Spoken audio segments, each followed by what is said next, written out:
Chapter 47, Around Town.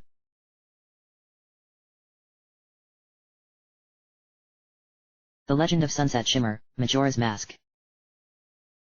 By Ganondorf 8. March 6, 2017. Chapter 47, Around Town. Adagio des les choice of words immediately got me to think about this ultimate mask that her fellow great fairies had convinced me to acquire as a means to combat the mask worn by Starlight Glimmer, Majora's Mask, the source of all the problems the world of Terminal was suffering from. I had my doubts over wanting it because it reminded me of how I allowed great power to consume me. Possessing some power was necessary if someone wanted to overcome a great evil, but then they themselves would become the very thing that they sought to defeat. The cycle of darkness would continue on in a new form. Back then, when I placed Princess Twilight's crown on my head, I gained tremendous power, but it cost me my humanity, and I changed into a monster, one that cared for nothing but her own twisted desires. My original desire was to prove Princess Celestia had been wrong to deny me the chance to become an alicorn, but that quickly changed into wanting to rule all of Equestria with an iron fist hoof. If not for Her Highness and my friends who were my enemies during that point in time defeating me and freeing me from the shackles of my own hatred, I could have lived a much different life. Had I gone on to conquer Equestria with my teenage army, it still made me cringe just thinking about how pathetic that sounded. I'd have ruled unopposed, crushing any who tried to resist, and without the element of magic, the other elements would have been completely useless. Of course, it would have led me down a path where I lost all sense of wanting to rule with the kind of grace an alicorn represents and became a tyrant who eventually would get overthrown by those I had suppressed with my reign. The cycle would eventually lead whoever overthrew me to believe they could do a better job, and thus the cycle starts over again. Just thinking about what could have been shivered me to the very core. If this ultimate mask was as evil as I had been told and I were to place it on my face, what was to stop me from being consumed by it and becoming the very thing I once became? Sure, I had changed a lot since those days, but what if it wasn't enough and that I could easily be tempted by power given that I had tasted it once before? What if my willpower wasn't enough to avoid temptation? Was it worth risking everything I had done to change my life just to give myself a better chance of defeating Starlight? You seem to be confused, Adagio said. Your words have reopened some old wounds. I did not mean to make you question yourself. I shook my head. No, it's not that, but rather I am afraid that if I were to claim this ultimate mask and wear it, I'll end up becoming the person I used to be before friendship changed me for the better, a monster who cared for nothing but power. It took me a long time to reach my current place in life, and to lose it because of one mask would be too much for me to be able to bear it. While it is true that this mask possesses great evil, it also possesses great good, Adagio said. She cupped her hands together and an image appeared before my eyes, though I couldn't tell what she was trying to show me. If you are strong enough in both body and mind, you will be able to control the power of this mask and make it your own. The image then became clearer and I could see someone who looked like me but was taller, had a slightly demonic appearance, and glowed in an ethereal light. It changes the wearer into a dark version of their true self armed with demonic power beyond mortal comprehension. Can it stand up to Majora's Mask? Adagio nodded slowly. It was created long ago to serve as a sister mask to the one worn by the masked imp, though it became lost to the ravages of time. She moved her hands apart and the image of the warrior disappeared, leaving me wondering what its significance really was. While destiny has tasked you with saving this world from the evil perpetrated by that imp, you are not tasked with acquiring this one mask. If you believe that you can defeat the imp without needing such power, then that is what shall come to pass. But, if you believe your own abilities cannot suffice and seek it, then you must risk everything to acquire it. I had hoped that she wouldn't have put it that way, but she did, and that meant needing to decide whether or not it was worth my time to get it. While the full extent of Starlight's power had yet to become known, I did believe I had enough power to be able to stop her from destroying Termina using the moon. Everything I had done so far had proven difficult and pushed me to the limits of endurance both physically and mentally, and I overcame such challenges by believing in myself. Being able to pony up during those situations would have been preferred, but I won't let that be an issue. But, if my power wasn't enough and Starlight was in fact far more powerful than she appeared, perhaps acquiring this mask would be in my best interest.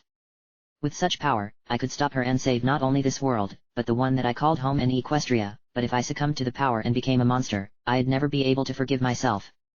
After seeing what happened with Twilight Sparkle when she became Midnight Sparkle during the Friendship Games, the prospect of losing myself to the darkness was too strong for me not to ignore, and for that I felt fearful of it.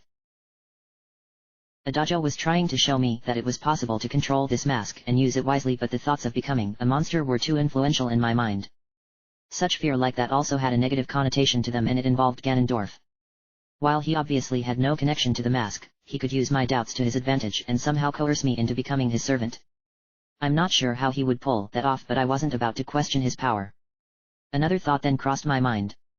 What if the power within this mask wasn't enough to deal with the likes of Ganondorf? Sure, it sounded like it possessed great power, but then he himself was power incarnate. Also, would the Triforce of Courage that was inside of me react to the mask and cause further complications? So many factors were at hand and they were doing nothing but causing my overall confidence to shatter. I finally dropped to my knees in despair. Gah! I just don't know what to do. It is a very difficult decision to make. I'd like to be able to sleep on it seeing as my body is on the verge of collapsing from exhaustion, I said. But now, I just can't stop thinking about what will happen if I were to wear that mask and lose control, becoming a monster who desires nothing but destruction. As tears began trickling down my cheeks, Adajo's voice began to soothe me. It felt strange considering who she was back home, but here she was saving me from succumbing to despair and further torment. I did not mean to make you suffer so much when you have already endured great anguish, young one. The mask you seek possesses a terrible burden that only the strongest are able to resist and use as their own. She then looked down at Princess Twilight, who had been silent this entire time, and smiled before lurching forward with her hand held out. I can sense you have something on your mind you wish to say, little fairy. Princess Twilight floated over, landed on Adajo's hand, and began to talk. Is this mask absolutely necessary for Sunset to acquire in order to stop Majora's mask? We've been hearing mixed messages from the other great fairies about how dangerous it is and that it could corrupt her, yet it could prove to be the one thing that can overcome the power Starlight possesses. I mean no disrespect here, but I wish you would make up your minds. I admit that we have made it difficult for the young one. Then why bring it up? She is destined to save this world but must go through incredible hardships. Adajo answered. Such is the way fate works. My aim here is to tell you, young one, that while the mask possesses evil power that can corrupt one's soul, it can be used for good, and such power would prove devastating against the power of the imp. But, I am not able to provide you with a solid answer. The remaining great fairy shall show you the way. Princess Twilight wasn't thrilled by that answer. You're just going to let Sunset suffer until we find the last great fairy? Why not just come clean right now and give her the answer she needs so that she doesn't have to suffer this torment anymore? Adajo shook her head. It is beyond my power to answer it. I am merely the great fairy of courage, she who provides guidance for those who have need to overcome great trials that may loom ahead and be too much for them. The final great fairy specializes in helping with matters of the heart, and the young one's resolve regarding the mask falls well within her realm of giving you an answer. I finally spoke up. Then I'll find her. Princess Twilight was surprised. Sunset? Are you sure about that? I nodded my head. If this is what I have to deal with, Twilight, then I'll endure until we find her. No doubt she'll have been shattered to pieces like the others and scattered throughout the temple in the final region, but if she can give me the answer to this mask, I can hold out until then. Adajo suddenly raised her hands and the entire fountain began to glow brightly, forcing me to cover my eyes so as to be blinded by the brightness. When everything settled down and I could see clearly again, she had floated to the ground and stood before me as though she were human herself. I didn't think she could do something like that, but then her powers in this world were different compared with what she was capable of in Hyrule. I apologize for doing that, young one, but my heart felt as though you needed some comfort by someone who could relate to you on a personal level. I didn't know you could do that. All great fairies can do this, Adajo said. We just choose not to unless we believe it to be necessary. I can only remain like this for a short period of time, as retaining this form does cost me much magic, but I shall help you further by addressing the concerns in your mind. The final region. Adajo nodded. That and your concern about items, but first the final region of Termina, where my sister resides. Many centuries ago, there was a kingdom that existed to the east of the place known as Clock Town. This kingdom had its problems like other kingdoms would, but it was a kingdom stained with blood. A terrible war would engulf everyone and destroy them, leaving nothing but an empty wasteland that even now lingers to this day. She waved her hand and an image of a desolate place appeared, and I immediately turned away because of how horrid it looked. None but the dead and anyone who is foolhardy enough reside there. The undead? How is that possible? I do not know the answer, as it is beyond my power. Then I'll need to speak to someone who might know. Seek out the Gravekeeper and Accursed One who covets knowledge, Adajo said. They shall guide you much further once you enter the land of the dead, but there is something you must acquire first, otherwise you will not be granted entry. A mask that represents those who linger in death is needed and can be given to you by 2 individuals who bear a grudge with the ranch owner. I was shocked when she said that. She was referring to the Gorman sisters, the 2 whom Applejack mentioned when she said she suspected foul play at Romani Ranch, yet couldn't blame them as there wasn't any proof of their involvement. It took me a moment to realize that they were the 2 who attacked her wagon when she attempted to make a delivery to the milk bar after I helped out Apple Bloom. The masks they were wearing. Was that what I needed? How could a pair of ranch hands get their hands on masks like that? Unless they actually went to this desolated kingdom, I couldn't help but question it. Then again, it did give me a reason to pay them a visit. After what they tried to do to Applejack, I had been wanting to see them again to give them a piece of my mind, yet now I needed to so that I could progress further on my journey. Was I being too hard on them? I didn't understand things from their perspective, and their actions could be a result of wanting to have similar success to that of the ranch, though their attempt at robbery weighed down my desire to want to talk to them. I also wanted to know how they felt about their relationship with their brother, Gorman, and why he chose to leave them in the name of seeking fame. Is that the only mask I need? Adagio shook her head. There are 2 places that have now become open to you, young one. One is a building in the swamp and the other is a building here in the ocean. Both places house terrible curses that must be vanquished, yet they can only be conquered within the first day of the 3 you have. You have what you need now to conquer them, and it is the one in the swamp that houses a mask, the other will grant you more wealth. She looked at her with a powerful stare and I couldn't look away. There are other masks and items that can aid your quest back in Clock Town. Seek them out for the final prize and to better prepare for the coming trials. Anything else? The power of gold from the mountain people shall enhance your power. I think I understand that. Finally, speak to the questionable man in town who runs a strange shop. Adagio said. His appearance and demeanor belie the truest compassion within his heart, yet it can only be seen when one from his past reveals all. Her body started to glow and I began to reach out with my head when she stopped me with her own. I cannot continue using this form, so now I shall take my leave of you. You require rest, young one, and so it shall be granted. Come back and see me whenever you feel weary. Adagio disappeared for a few moments before reappearing as her true self and laughed as she disappeared back into the fountain. The information she had given me was much more expansive compared to her fellow great fairies. They were really strict when it came to telling me what I needed to know, though some things filled my heart with dread knowing that they involved putting aside my differences towards certain individuals. I knew she was referencing Iron Will when she mentioned questionable man as he owned the curiosity shop, yet I left him on bad terms, believing he was a scoundrel. Maybe I had underestimated him all along. She also mentioned about me going back to Clock Town to pick up any masks and items necessary for my quest. To be honest, I wasn't fond of the great fairies being able to read my mind and tell me what I was planning on doing, but I did appreciate the reminder in case I were to forget. What was perhaps the most intriguing information revolved around the 2 buildings that were cursed according to her words. The only thing that I could think of that revolved around a curse in this video game world were those golden spiders I had heard about from the family afflicted by them. Whether I destroyed any or not was something I couldn't remember. In any case, I knew what I needed to do. I needed to spend an entire 3-day cycle acquiring masks and upgrades throughout Clock Town before paying a visit to the home of the Gorman sisters before heading to the final region of Termina. Though, since I still had one more day before needing to reset time, I supposed I could get started once I was finished resting so that I could have more time available to get what I needed.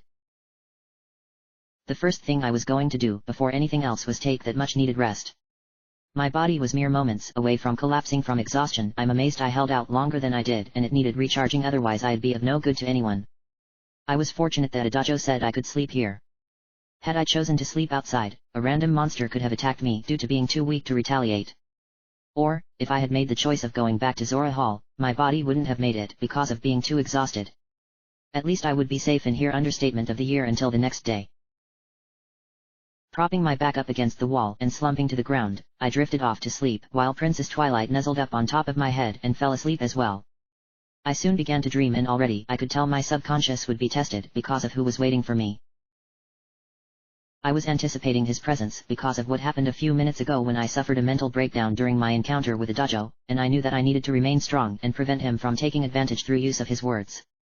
Sitting on a throne in front of me was Ganondorf himself, a cruel smile on his lips, his eyes staring deep into my soul. The dark aura that surrounded him made it difficult for me to breathe. My fate is to determine. He continued staring at me until he finally spoke, his voice echoing all around me.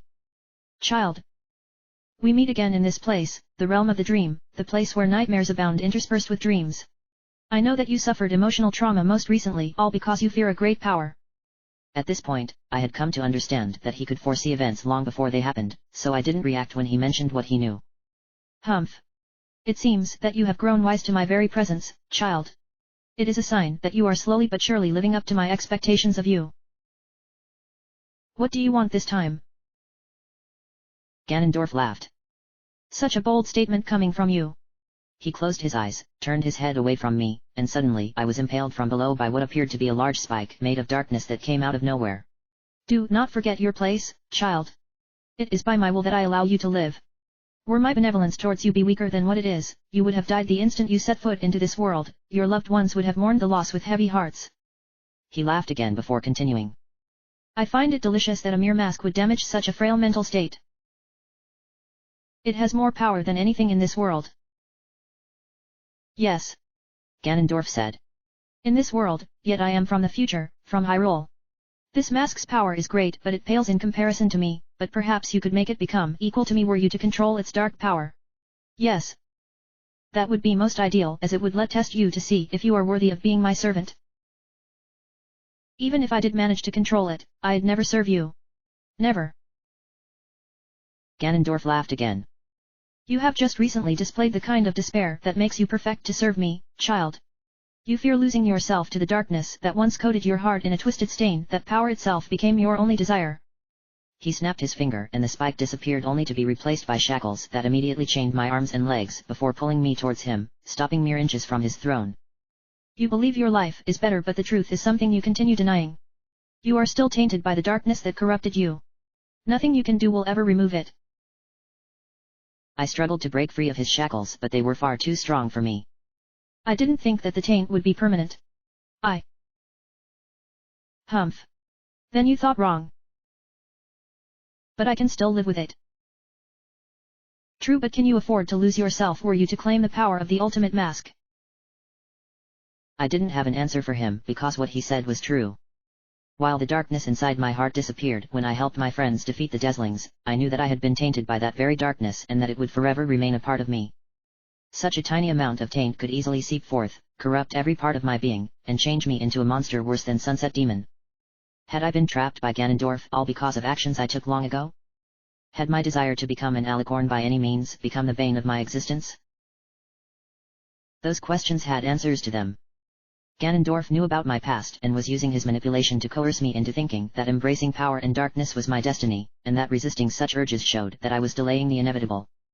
I won't deny that my desire for ascension involved stealing knowledge, breaking into a forbidden section within Canterlot's royal library to learn dark magic, and choosing to steal a sacred relic meant to protect Equestria from those who would try to conquer it. Those early actions created my evil taint with becoming Sunset Demon, the icing on top of that. Despite this, I couldn't allow myself to become that person. To do so would mean betraying everyone who had been there to guide me. I knew what I had to do now and it was the likes of Ganondorf who convinced me. The ultimate mask that the great fairies told me about. I needed to obtain it and control its power despite the immense risk involved. I had to prove that I could resist the taint in my heart and instead embrace it. How was I going to do that? It was a question to which I couldn't even begin to figure out an answer. My daydreaming hadn't gone unnoticed by Ganondorf and he chose to take advantage of it. You have decided to seek the power of the mask, haven't you? His ability to read minds wasn't surprising to me either, though it was inconvenient as it meant I could hide nothing from him. I knew you would come to that conclusion. It does make things all the more interesting for me. Why do you want me to serve you? Humph. I know all about what you have achieved, child. The potential you possess is one that cannot be ignored, and yet you allow such potential to waste away all because you choose to hold it back in the name of family. I can mold you into becoming a powerful warrior, one whose dreams can become a reality, one whose power can never be rivaled by anyone, one who can wield divine power. I could tell he was referring to the Triforce of Courage, though he wasn't being cryptic this time. I can make my dreams come true through my own current path, I said. Sure, it will take me a lot longer than what I was hoping for, but the journey is worth it. Ganondorf responded with a single word. Ascension. My sudden reaction made him laugh as he knew that he gotten through my defenses. It is the one thing you still desire even after all this time. You desire to become a princess, one who wields great power and is revered by those around her, yet it can never be as you still possess doubt over whether it can happen because of actions committed by you. That is why you went to extreme lengths to acquire power. You wanted to prove yourself worthy. Look at what you have to show for it, child, nothing but a broken dream that lingers in the thrall of despair. Tried as I could to refute his words, I couldn't help but agree that he had a point. I'll become an alicorn someday. Heh. Such a pitiful response, and yet I knew you would say that. I will become an alicorn. Ganondorf laughed and clenched his hand into a fist, revealing the mark of the Triforce on the back of it. This is what true power is like, child. You possess a portion of the power that I wield, yet you refuse to embrace it and instead fear it.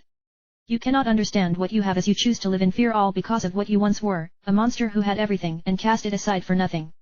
You will soon realize that destiny is something that cannot be denied no matter how much you struggle against it. The only way to change destiny would be to go beyond expectations of mortality. What does that even mean? It seems I have my answer already. As I was expecting. Hey? What are you getting at now? Ganondorf lowered his hand and pointed his finger at me. My own hand then lurched forward and the mark of the Triforce began to glow brightly. This is the power you wield and it is one you shall soon embrace, child, whether you desire its blessings or not. To sever yourself from this destiny would involve death, a factor that you would never consider, the only means of giving up the golden power of the Triforce. When our next contest is upon us, I know you will have embraced courage and use its power accordingly. It is this that shall guide you to the ultimate mask. Do not betray my expectations. His image then disappeared from my mind and I was plunged into an endless void of darkness with only my own body being a source of light. Every time I had an encounter with Ganondorf, my stress levels would get worse all because his words were getting to me. Some of the things he said this time did have a ring of truth to them and I for one wasn't about to deny them, yet I couldn't allow myself to be swayed otherwise I would become who I used to be, a monster who cared for nothing but power. Still, my desire to become an alicorn existed in my heart and was a dream I yearned for. It was a desire that burned the brightest of all within me. And then there was what he said about the Triforce of courage that dwelled within me. Other than me sharing a portion of his power, such a thought made me want to throw up endlessly. He said I would embrace its power before our next contest. The reason I acquired it during my previous journey was because I displayed tremendous amounts of courage and overcame even the most incredible of odds that others would have fallen to. Did it mean that I was to succeed because I had courage on my side? Was I to acquire the ultimate mask because of my courage and control it? Ganondorf's words were confusing but also began making sense, a terrifying thought indeed. Dawn of the final day, 24 hours remain.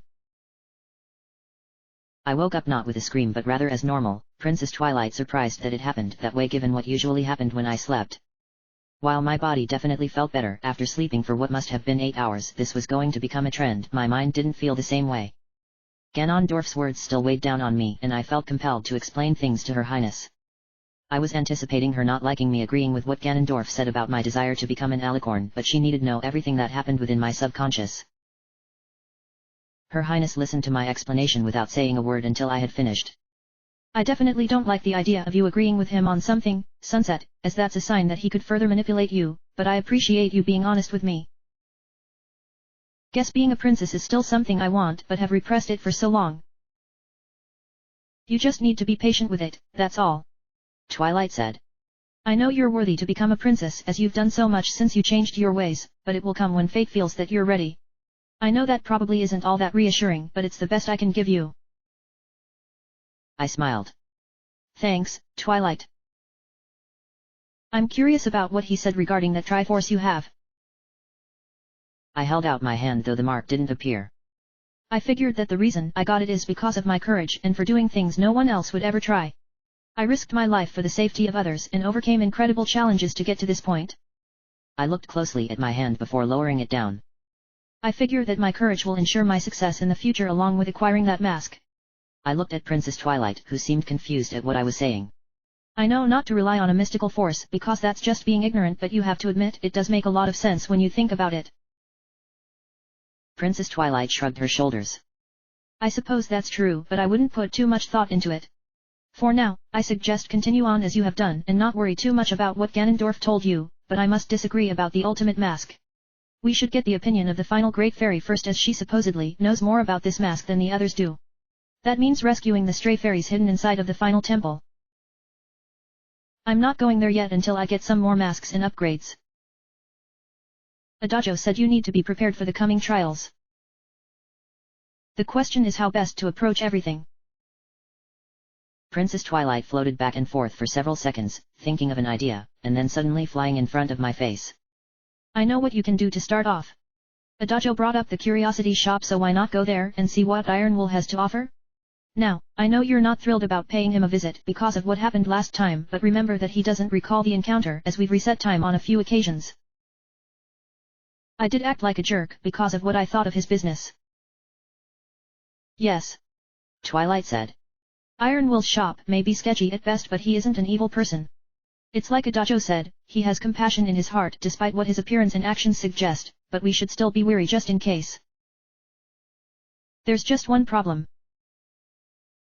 What's that? His shop doesn't open until 10 o'clock p.m. at night and the sun just came up. Not to worry. Twilight said.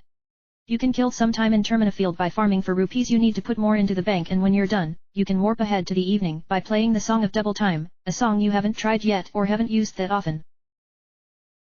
Good thing that I spoke to that scarecrow at the time about those secret melodies that related to the Song of Time. If I hadn't inquired about them with the proper encouragement from one of the earlier great fairies, I'd have been forced to wait until tonight just to see Iron Will. I was beginning to understand how important the ocarina was despite not using it as much as I should have. The new songs that I had learned on my journey I had only played when they were needed, leaving me struggling to remember how the notes went. I needed to play them more often so that they became ingrained in my mind.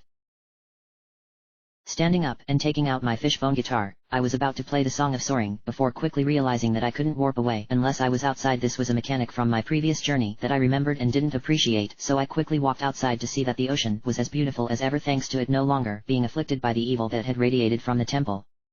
In my mind, the thought of the ocean going back to normal upon resetting time still bothered me, along with Rarity losing both her eggs and voice. I knew it needed to be done. So what would like Tingle to do? Pinkie Pie asked. We want you to display some laughter. Midnight Sparkle answered. Laughter? Is that all you want from Tingle? Yes. I was actually expecting an impossible task that would surely have resulted in my untimely death. Pinkie Pie said. Wow. Glad that isn't going to happen, otherwise I would have refused your request and ran away as fast as my legs could carry me. Sunset Demon wasn't amused by her antics, though Midnight Sparkle seemed impressed, though there was no telling what she was thinking in her head. So, you want Tingle to show off her humorous side? To be honest, I don't know too many jokes as I've spent my time creating maps to help out my father, but I can use humor by relating it to my life. Midnight Sparkle waved her hands indicating that she wasn't too picky. Whatever works best for you. Remember, you need to show true honesty with your laughter, otherwise we might think you were trying to deceive us. You should keep that in mind, as my companion doesn't have the best of attitudes at times. She rubbed a nasty bruise on her neck that she received when Sunset Demon grabbed her earlier and threatened to kill her. She has a very short temper, so I suggest you get it right the first time. Pinkie Pie then turned to face the she-demon to see if what she had just heard was true and the expression that came from the demon was true. Sunset Demon looked like she was about to lose control of her emotions and fly off into a fit of rage against anyone within her personal space, yet Pinkie put on a brave face knowing that a potential map sale was hanging in the balance should she please these strange creatures. She began thinking about how best to approach the situation but couldn't come up with anything, so she thought deeper, even scrunching her head in hopes of coming up with an idea. After looking like she was about to explode, Pinkie came up with something and threw confetti all around, much to the surprise of the two demons. I just came up with the most brilliant idea ever, and it relates to what I just said about humor relating to my life. Tingle dresses the way she does because I believe that I can become a fairy one day just like Mrs. Fairy, yet my father says I should act my age, but why should Tingle? This outfit gives me a lot of comfort and it represents the fairy folk. Other people have said Tingle resembles a frog rather than a fairy, but they are wrong. Tingle is the reincarnation of a fairy. Both Sunset Demon and Midnight Sparkle looked at each other in surprise before the former decided to speak out. What in the world was that supposed to be? That was Tingle's attempt at humor. It was pathetic. Pinkie Pie was shocked to say the least. What? You think Tingle's humor was terrible? Sunset Demon nodded. It's like you weren't even trying to pass yourself off as a comedian. My companion gave you a chance to display some humor, but it seems that she was wrong to assume that you could deliver in response. I was thinking of using more persuasive measures, but that would be wasting my time, so how about I just kill you? I know it would mean losing one of the elements of harmony, but then you can easily be replaced. Laughter is the weakest of the elements anyway, since the others actually do something other than make it into a joke. Are you sure we should kill her? Midnight Sparkle asked. I could ask her to come up with something else. Sunset Demon shook her head. It's obvious to us that this map maker didn't live up to the potential that was expected of her. A shame really, as the others all displayed characteristics of their elements while she couldn't even muster up a basic joke. The she-demon walked over until she stood next to Pinkie Pie, raised her hand, it began to glow in a bright light, and raised it above Pinkie's head. Besides, when Sunset Shimmer resets time, none of this is going to matter since everything will go back to normal before we even arrived. I had refrained myself from acting in such a manner, but your lack of understanding condemned you. Normally, I wouldn't advise this, but you do have your way with words. At least you understand now. In more ways than one. Sunset Demon smiled cruelly. I'll make this quick. I may not have the same strength I had before thanks to this world, but I know that I can kill this pathetic excuse of a girl with just one chop to her head. The she-demon raised her hand again before dropping it, only to have Pinkie catch it with her hand. What? She tried to break free of the sudden grip placed upon her hand, but she found herself unable to budge. What's this? Why can't I break free of your grip? You couldn't possibly possess a hidden strength. Midnight Sparkle wasn't amused. Are you trying to be funny? No. Really? Then I'm at a loss for words. Pinkie Pie's face turned bright red, her eyes opened wide, and bared her teeth. Do you think Tingle is weak? Worthless? Unable to hold her own in battle? Is that what you're saying? I was trying my best to fulfill your request, yet you treat Tingle in such a horrible manner. Her face turned a brighter red, her eyes became bloodshot, and her teeth grinded, much to Sunset Demon's surprise and Midnight Sparkle's curiosity. Ha! Anyone who thinks Tingle is weak is asking for their death wish. Steam began spewing out from her nose. It was an unusual sight, like she was about to explode, and her temper only continued to grow. I'll make you regret mocking me. What are you doing? Sunset Demon asked. This is Tingle's angry face. Didn't think you had in you. You angered Tingle and now you must pay. Pinkie Pie shouted. Come on. I'll teach you a lesson you won't soon forget. Sunset Demon turned her face away from Pinkie and began giggling to herself, though she tried really hard not to, but then she turned back and burst into a hysterical bout of laughter that made her cry tears of darkness that burned the ground upon impact. Her laughter would continue on for several minutes, much to the surprise of Midnight Sparkle, but eventually stopped, upon which Pinkie calmed down and released her grip on the she-demon before dropping to her knees. Sunset Demon quickly checked her hand to make sure it wasn't broken or anything before reaching down, grabbing Pinkie's outfit, and lifting her up. That worked out better than I had hoped. You wanted Tingle to get mad. Sunset Demon nodded.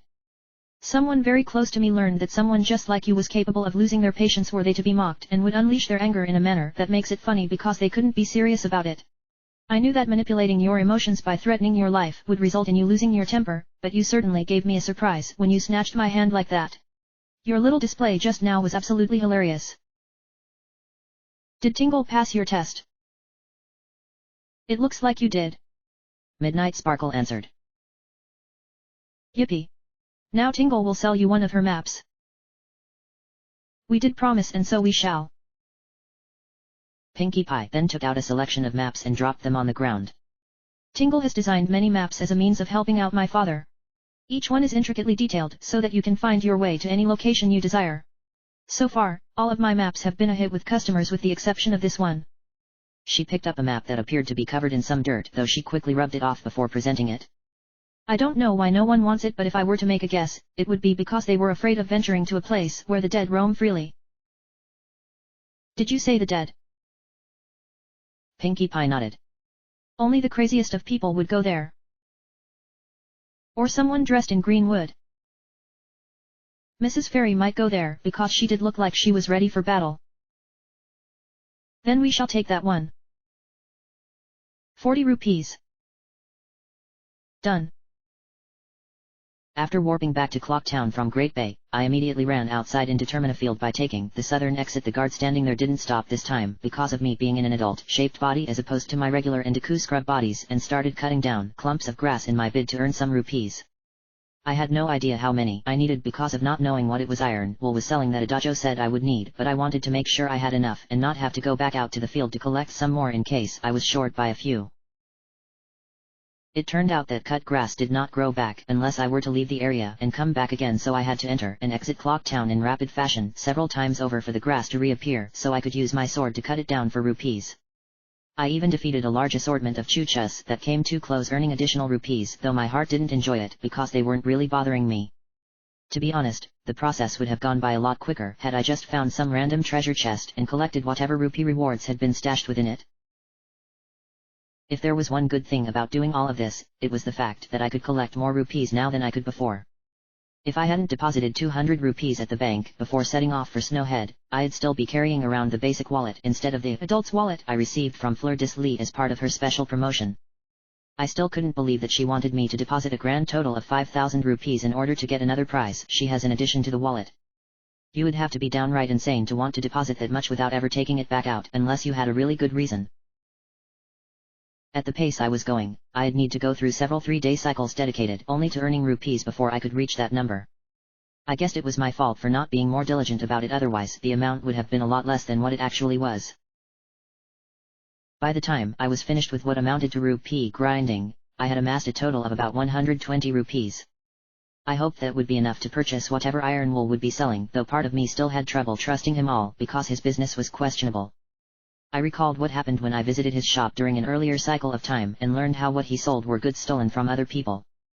I grew mad at him because he had taken advantage of the unfortunate, though now that I took a dojo's words into careful consideration, I realized that he was merely a middleman, one who sold things without caring where it came from. Still, why have your shop open late at night? Surely that would be enough to convince the town militia that something was strange about the whole premise, but I supposed they had their own problems, what with dealing with the moon looming overhead in a town that was on edge because of said moon.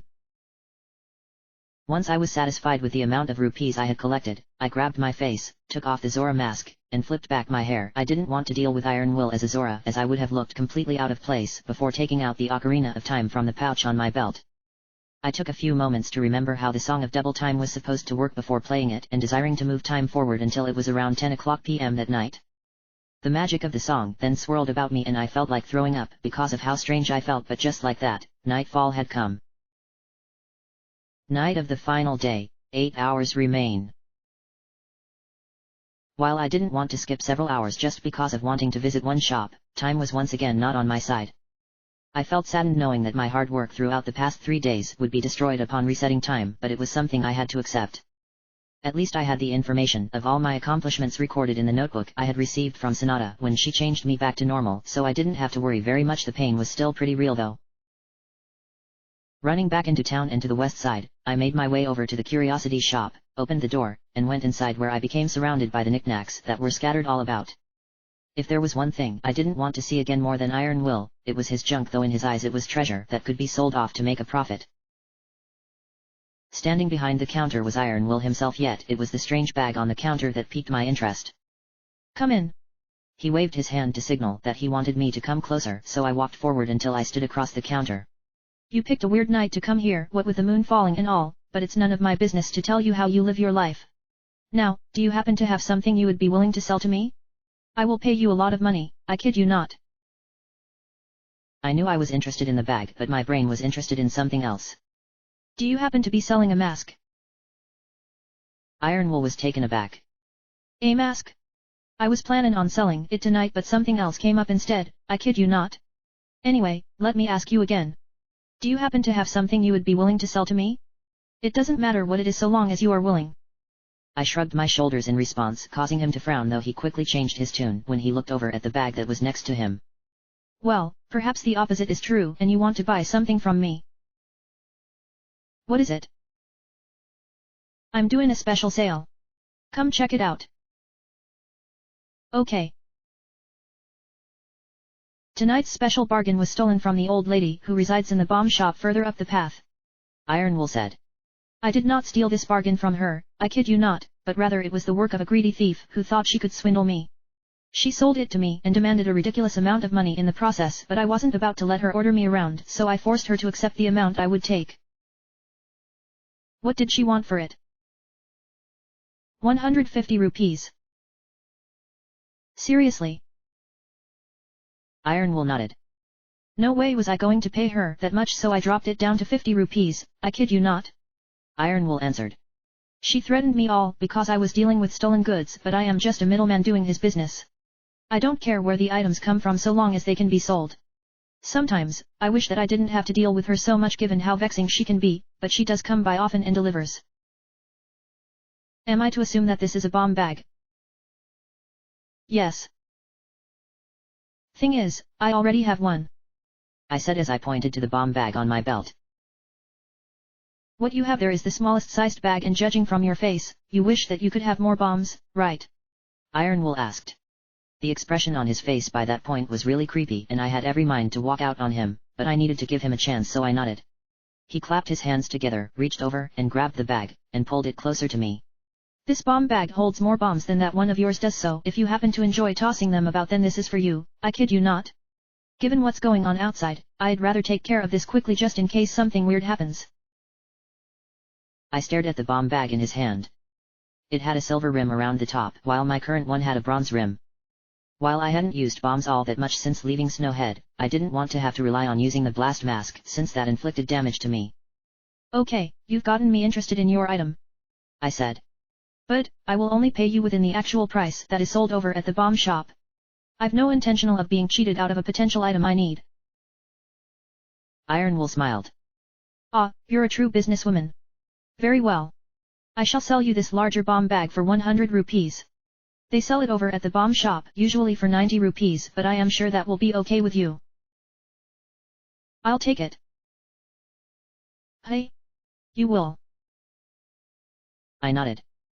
Given what's going on outside right now, I doubt that any of us are going to live to see the next sunrise, so I might as well buy it while I can and use it to my heart's content before everything comes to an end.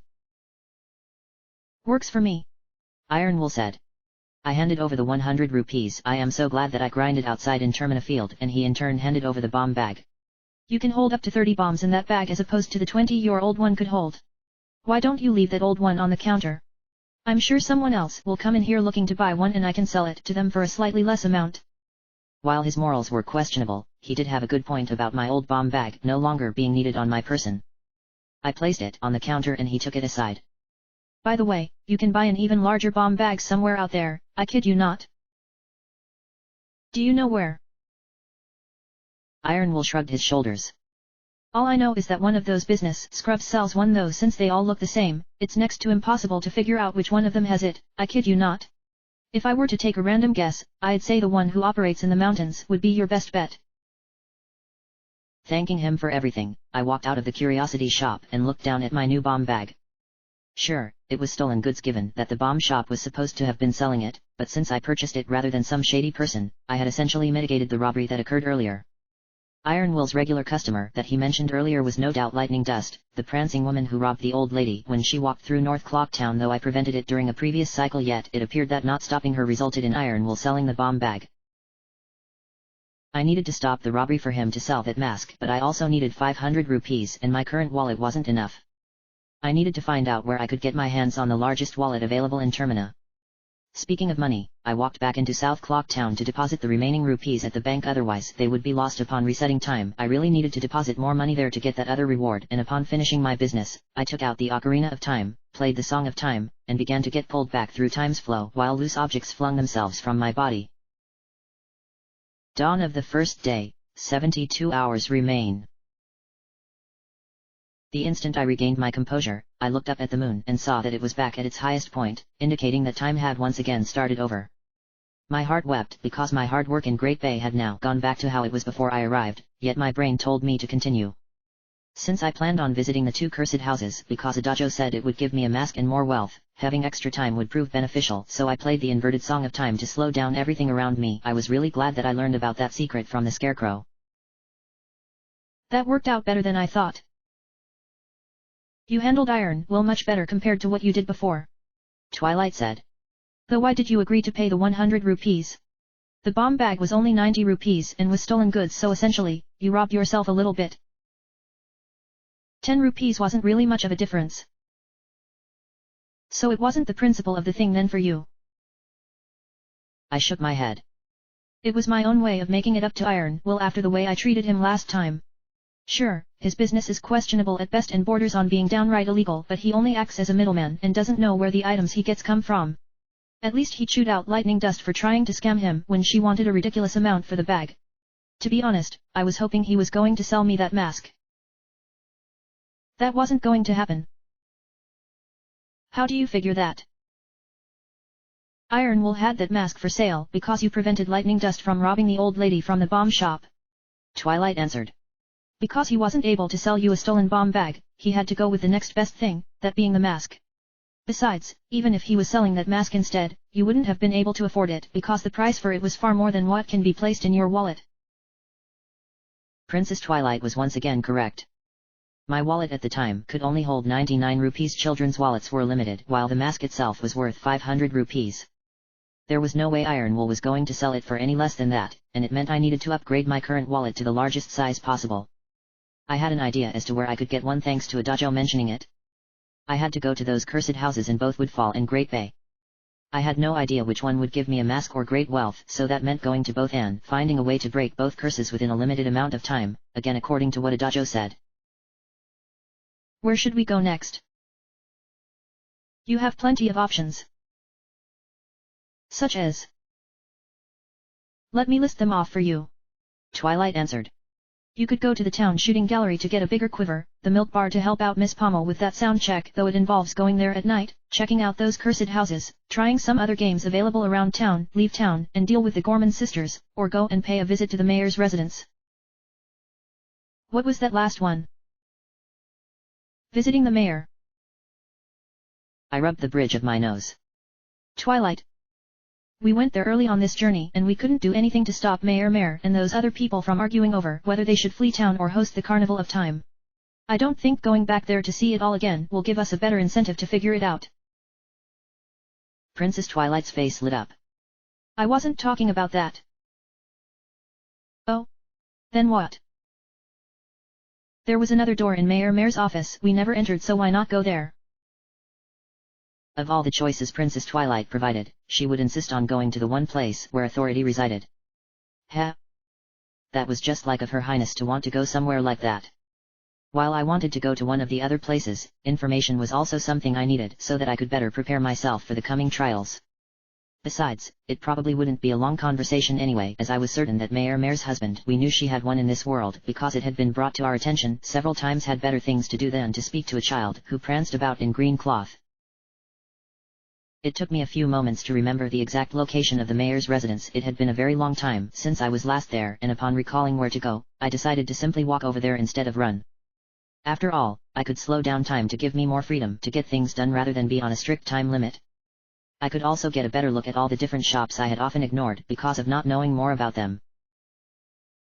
Heading into East Clock Town by walking down to the southern entrance and heading left, I looked at the different shops and concluded that this part of town was akin to an entertainment district, what with how many game shops there were. Aside from the town shooting gallery, indicated by a large octoric motif above the door, other shops included Honey and Darling's shop, that featured a new challenge every day, a treasured chest shop that was in the shape of a chest, the Stock Pot Inn where visitors could spend the night before moving on to their next destination, and the mayor's residence. The mayor's residence was located at the north end of East Clock Town, so I walked along the path, avoiding one of the bombers, who seemed to be acting weird around me for some reason, like he had something he wanted to say. I thought about talking to him but chose not to in case he thought me weird because I wasn't part of their group. Leaving him to deal with his own problems, I entered the mayor's residence and came face to face with a woman who seemed very colorful in terms of her mannerisms.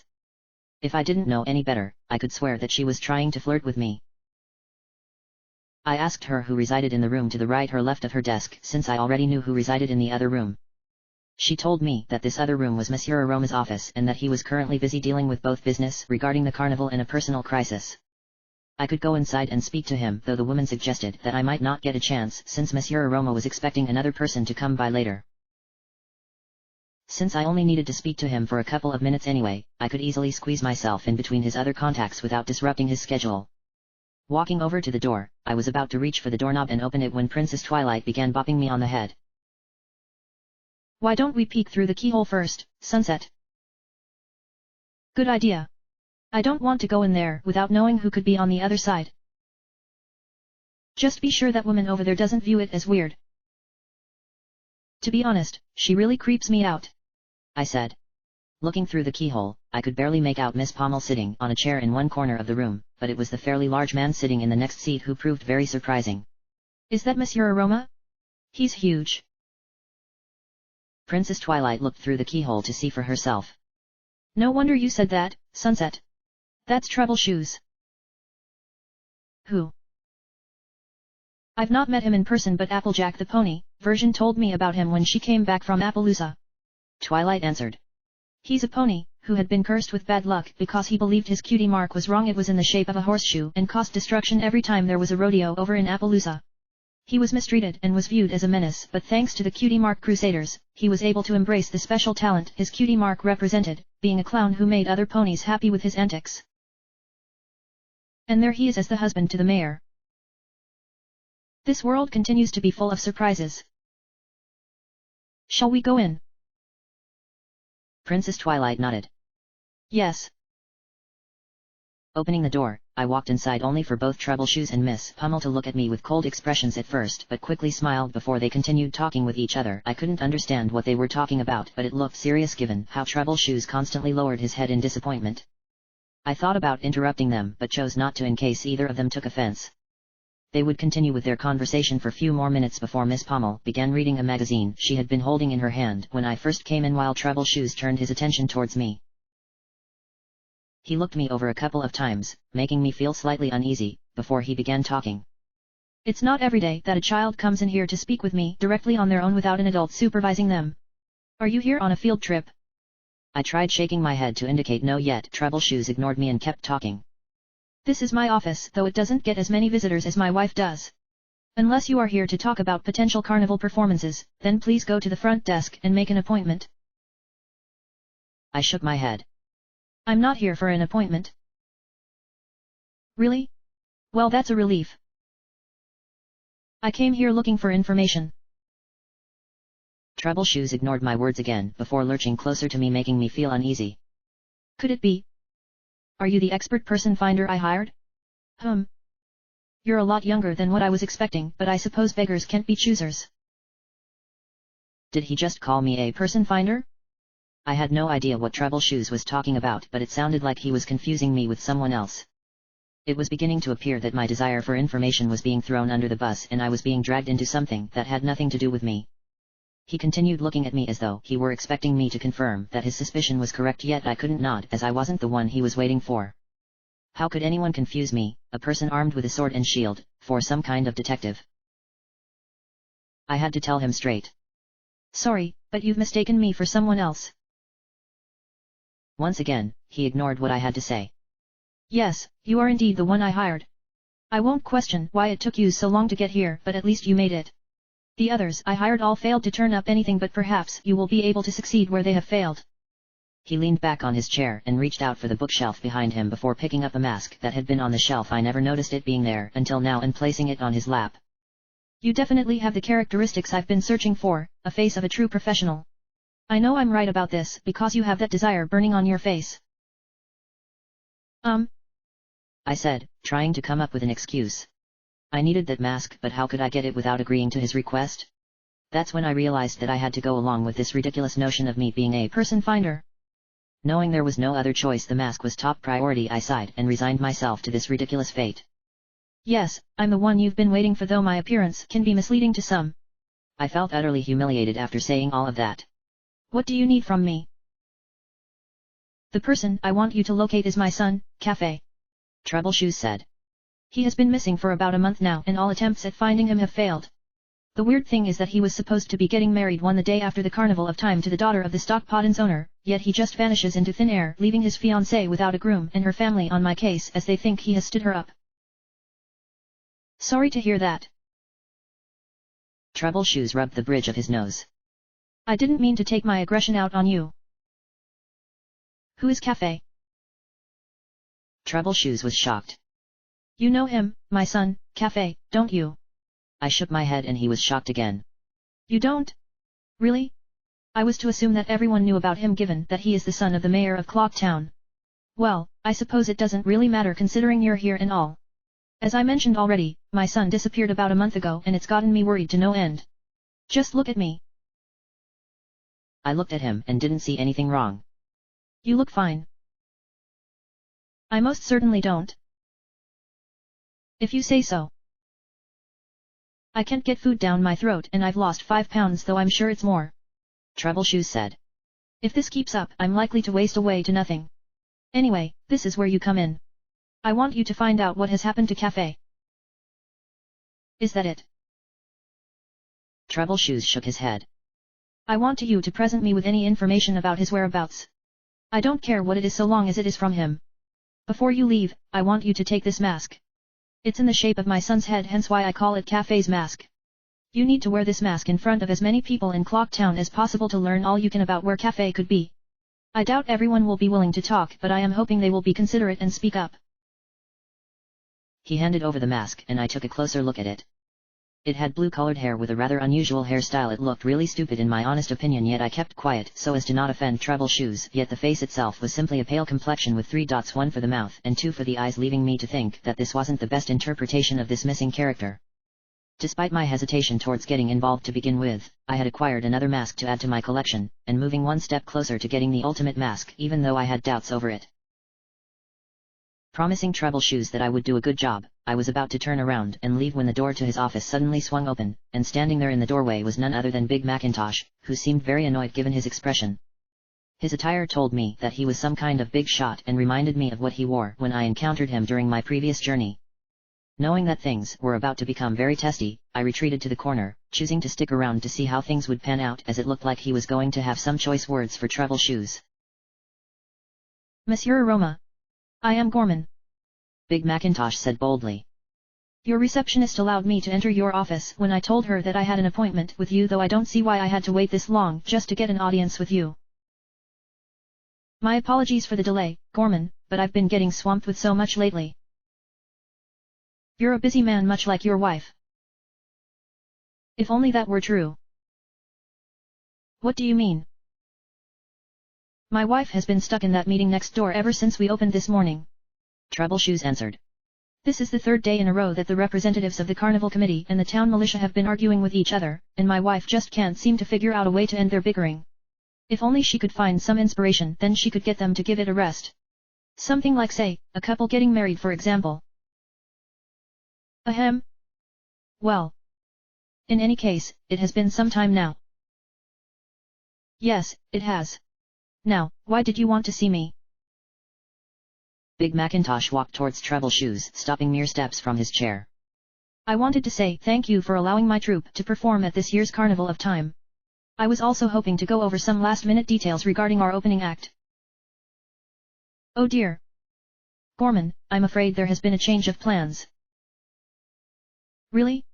Granted, the opening act by my troupe was created at the last minute, but I suppose we could rely on a classic performance. It involves the performance. Big Macintosh looked confused. I don't quite follow. They've cancelled. In fact, they cancelled when the mayor's residence opened for business. Big Macintosh began glowing bright red, his teeth were clenching, and looked like he was about to explode. What? Are you being serious, Monsieur Aroma? Please tell me this is nothing but a prank in an attempt to test my patience. Troubleshoes shook his head slowly and Big Macintosh was completely beside himself. Why has the carnival been cancelled without warning? Troubleshoes breathed heavily. Let me explain things. The town militia believe that we should flee Clock Town before the moon above us crashes into town and destroys everything in its destructive path.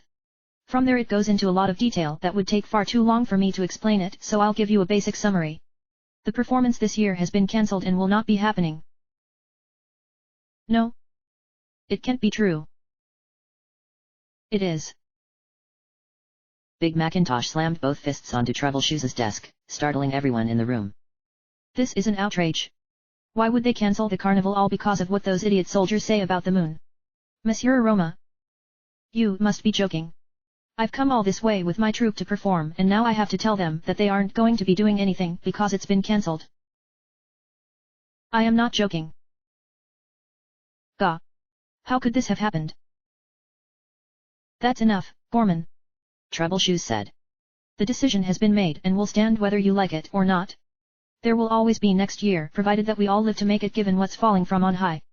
I'd love to continue with this conversation but I have more important things to take care of. When Troubleshoes said that, I immediately bolted for the door just in case Big Macintosh was about to lose it even further.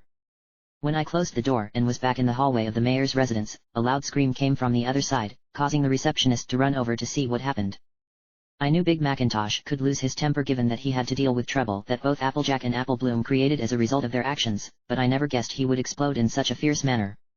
It was like I had watched a completely different person in there as opposed to who lived at Sweet Apple Acres. I did have sympathy for him because of his situation. I'd have done something similar if someone had told me that my troupe couldn't perform because the show had been cancelled for reasons they didn't understand. Who knew what he was going to say to them, but I hoped he wouldn't do something and regret it later on. Troubleshoes didn't mean to make him upset and was in quite the bind since he was the bearer of bad news, yet I must admit he remained calm despite having a screaming man in his face. Leaving the mayor's residence, I began to ponder over my next course of action and decided to get a larger quiver. Since I had run out of arrows on many occasions due to the heavy reliance I had with my bow, getting a larger quiver was an ideal decision. I had no idea what kind of challenge I had to accomplish to acquire it, but I wasn't going to rest until it was done, even if it meant spending a small fortune in rupees. Before entering the town shooting gallery, I quickly ran outside the eastern gate. The guard once again stopped me because he needed to see my sword and cut down clumps of grass until I had about 60 rupees. Running back into Clocktown and turning left, I walked over to the town shooting gallery, opened the door, and went inside where I came face to face with a large pool of water with a counter between me and it. I had never seen anything like this before, even at official archery tournaments, but perhaps this was common practice in Termina? I couldn't see anything lurking about below the surface yet there was some kind of presence that made me feel really uneasy. Welcome to Clocktown's famous shooting gallery. I almost jumped out of my boots when the owner of the place suddenly called out, but I refrained from doing so and turned to face him only to see he wasn't anyone I knew. It's not often a child comes in here to play, but as long as you've got rupees, it doesn't really matter how young you are. I can tell that you have a burning passion in your eyes, one dedicated to shooting targets, am I right? I have been using a bow an awful lot, yes. I answered. Right. Then this here is the game for you. How do I play? First, you need to pay 20 rupees for one game. The man answered. I handed over some rupees and watched him pocket them. Now then. Octo rocks are going to pop out of the water and hitting them is how you win, but you need to hit red ones to score points as hitting blue ones will take away time. You'll have roughly 50 seconds to hit as many as you can and you'll have unlimited arrows.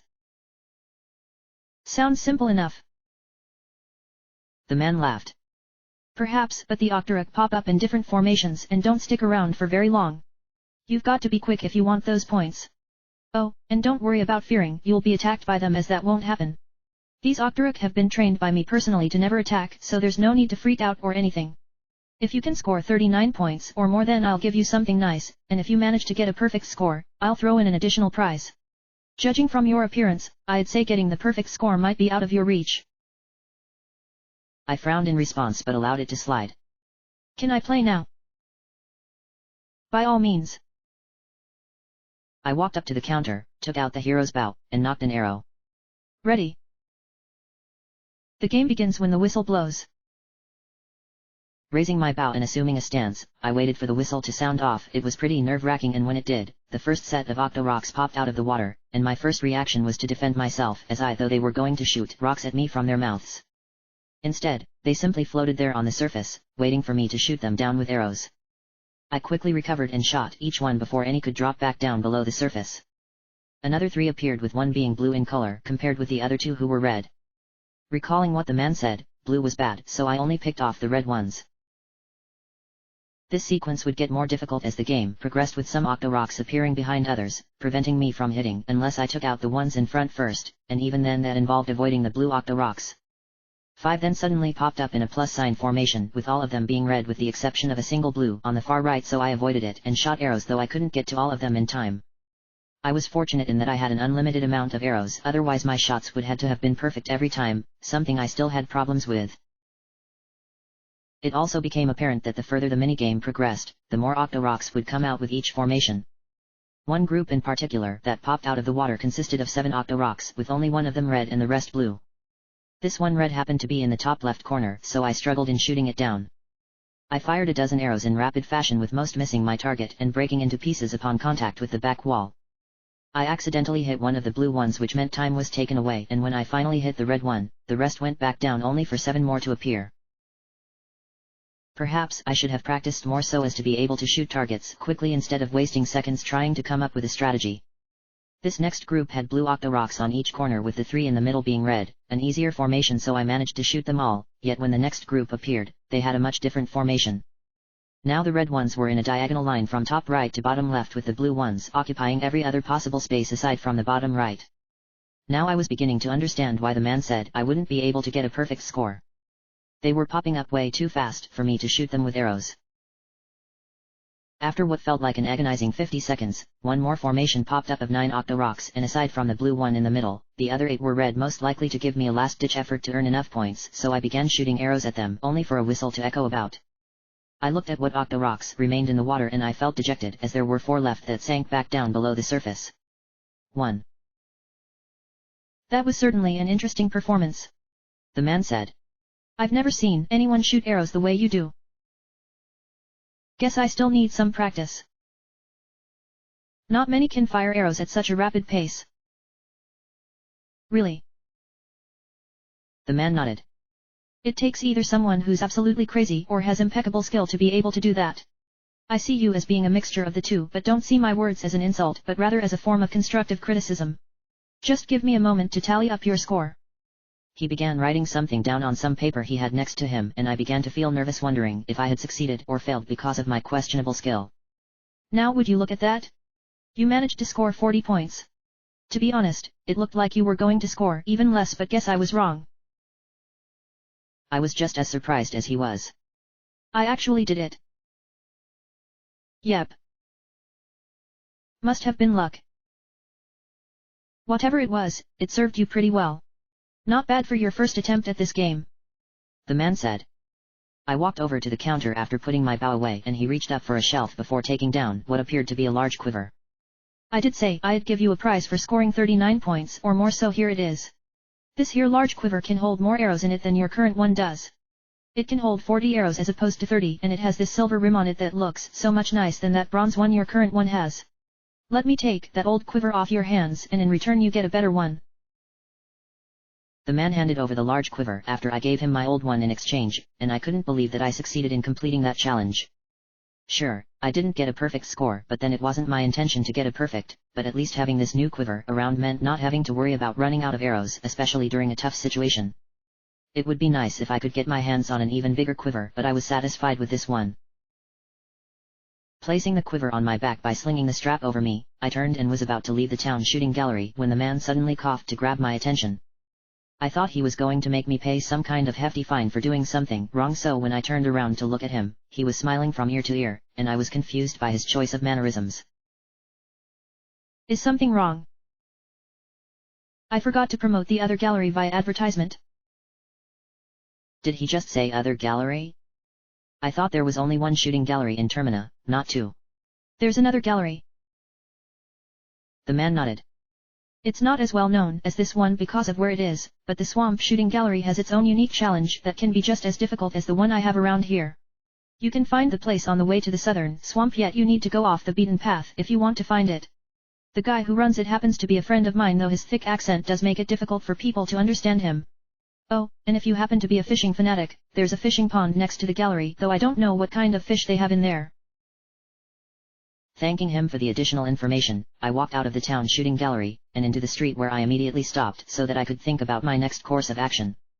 I had a lot of different things I could do before resetting time, but I had no idea what order I should tackle them in.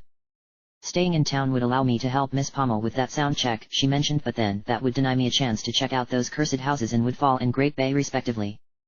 Combined with now having to look for someone in town whom I've never seen before, I was starting to get overwhelmed again. I had about 6 different tasks to take off, and I couldn't decide on what to do. While this wasn't as stressful as say fighting against a powerful monster, it was still pretty stressful and one that could cause me to suffer from a mental breakdown. Gah. Which task should I handle first? 1. I chose to have Sunset face my own custom formations, different from what the actual minigame does. End of chapter.